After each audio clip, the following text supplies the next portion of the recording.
নমস্কার বন্ধুরা, আমার ইউটিউব চ্যানেলে সবাইকে স্বাগত।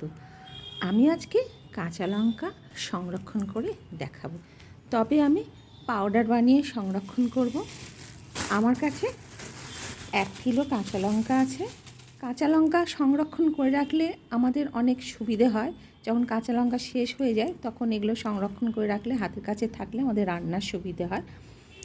আমি প্রথমে কাঁচা লঙ্কাগুলোকে ভালো করে ধুয়ে নেব, ধুয়ে নিয়ে তারপরে বেছে নেব। চলো দেখাই।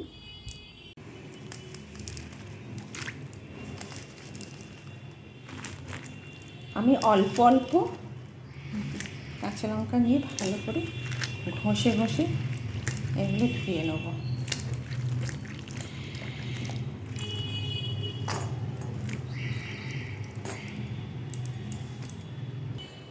আমি কাঁচা লঙ্কাটা ধুয়ে নিয়েছি ভালো করে। তারপর কাঁচা লঙ্কাগুলো বেছে নেব। অনেক ভাঙা লঙ্কা আছে, পাকা লঙ্কা আছে, পচা লঙ্কা আছে, এগুলোকে বাদ দেবো আর বোটাগুলোকে ছাড়িয়ে নেব। আমি লঙ্কাগুলোকে ভালো করে বেছে নিয়ে বোটা ছাড়িয়ে নিয়েছি। আমার লঙ্কাগুলো খুবই টাটকা লঙ্কা ছিল, সতেজ লঙ্কা ছিল। যে কোনো সবজি সংরক্ষণ করতে গেলে সতেজ নিতে হবে, টাটকা সবজি নিতে হবে, তবে সংরক্ষণটা ভালো হবে। আমি সেদিন টাটকাই নিয়েছি। আর এই যে খোসাগুলো বোটাগুলো রয়েছে আর কটা পাকা লঙ্কা আর কিছু ভাঙা লঙ্কা ছিল, না হলে আর কিছু সেরম ছিল না, এগুলো সব বাদ দিয়ে দিয়েছি আমি।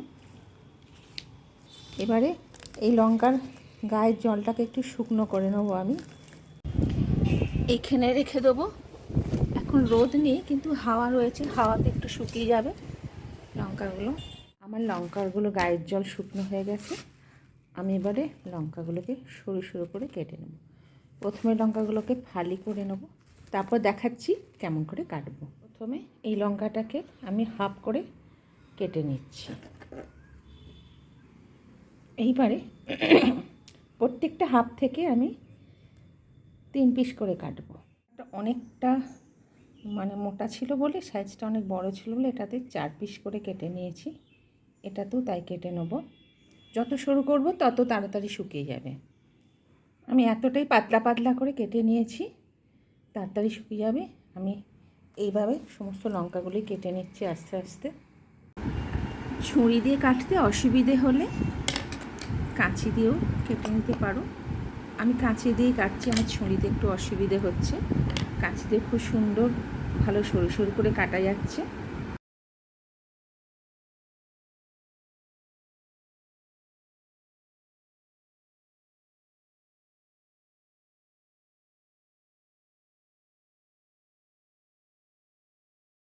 আমার লঙ্কাগুলো সব ফালি করা হয়ে গেছে।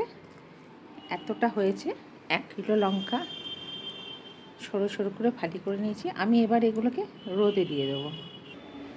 আমি এগুলো রোদে দিয়ে দিয়েছি। আমার লঙ্কাটা একদিনে এতটা শুকিয়ে গেছে। আমি কাগজে পেতে দিয়েছি, আরও শুকোবে। আমার লঙ্কাগুলো খুব সুন্দর শুকিয়ে গেছে, এরও কাঠির মতো ভেঙে যাচ্ছে। 2 দিন রোদ ছিল না বলে আমি লঙ্কাগুলো শুকনো করতে পারিনি। আর আরেকটা জিনিস দেখো, আমি যখন লঙ্কাগুলোকে ফালি করে কেটেছিলাম তখন কিন্তু সবুজ ছিল। এখন দেখো রোদে রোদে লঙ্কাগুলো অনেকটাই লাল হয়ে গেছে কিছু কিছু লঙ্কা, তখন কিন্তু পুরো শুকনো সবুজ ছিল। আমি এবারে এইগুলো ব্লেন্ড করে নেব। এই লঙ্কাগুলো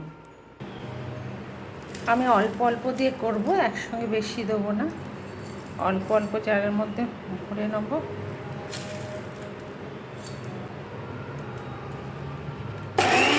আমার ব্লেন্ড করা হয়ে গেছে, দেখো কি সুন্দর হয়েছে। আমি এবারে এটা এর মধ্যে ঢেলে নেব। খুব সুন্দর হয়েছে। আমি এইভাবে বাকি সবটাই করে নেব। কিন্তু আরেকটা কথা, লঙ্কা ব্লেন্ড করা কিন্তু খুবই শক্ত কঠিন। ব্লেন্ড করার পর ঢাকাটা কিন্তু খুব সাবধানে খুলতে হবে, নাহলে যে গ্যাসটা ভেতরে থাকবে সেটা নাকের মধ্যে ঢুকে যাবে, প্রচণ্ড কাশি হবে। সেই জন্যে অনেকটা পরে ঢাকাটা খুলতে হবে, আর নাক মুখ পুরো চাপা দিয়ে করতে হবে, না হলে কিন্তু খুব অসুবিধা হয়ে যাবে। আমার লঙ্কাগুলো সব ব্লেন্ড করা হয়ে গেছে। আমার 1 কিলো লঙ্কায় এতটা হয়েছে। আমি এবার একটুখানি এটা ছাঁকনি দিয়ে একটুখানি চেলে নেবো। আমি একটু এটা এইভাবে আমি একটুখানি চেলে নেব। আমি চেলে নিয়েছি, এটা দিয়ে চেলে নিয়েছি। আমার এইটা বেরিয়েছে, এটাকে আমি আরেকবার ব্লেন্ড করে নেব। আমার এটা রেডি হয়ে গেছে, গ্রিন চিলি পাউডার। আমার এটা রেডি হয়ে গেছে গ্রিন চিলি পাউডার। আমার 1 কেজি কাঁচা লঙ্কা থেকে এটা হয়েছে। এবারে এটা আমি একটা জারের মধ্যে ভরে দেবো।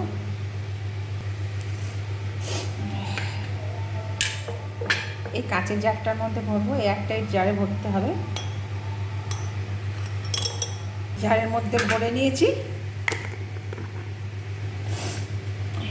এতটা হয়েছে, অনেকটাই হয়েছে।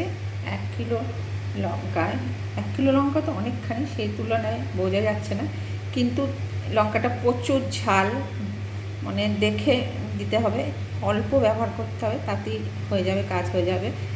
আর বাটা লঙ্কার পেতে হলে একটু জলে গুলে নিলে এটা হয়ে যাবে। আর এটা করতে গিয়ে প্রচুর সাবধানতা অবলম্বন করতে হবে। আমি তো মুখে মাস্ক পরে এটা করেছি, নাহলে প্রচুর কাশি হচ্ছিল এটা করতে গিয়ে। এটা নর্মাল ফ্রিজে তুমি যতদিন চাইবে ততদিনই থেকে যাবে, বাইরে 5-6 মাস থেকে যাবে, তবে আমি নর্মাল ফ্রিজেই রাখি এটা।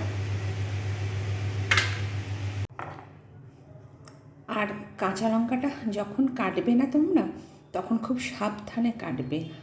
আমি তো কাঁচা লঙ্কাটা কাটার পর আমার 2 হাত প্রায় 2 দিন জ্বালা করছিল, মানে ডান হাতের জ্বালাটা কমে গেলেও বাঁ হাতের জ্বালাটা প্রচুর পরিমাণে ছিল, খুব জ্বালা করছিল।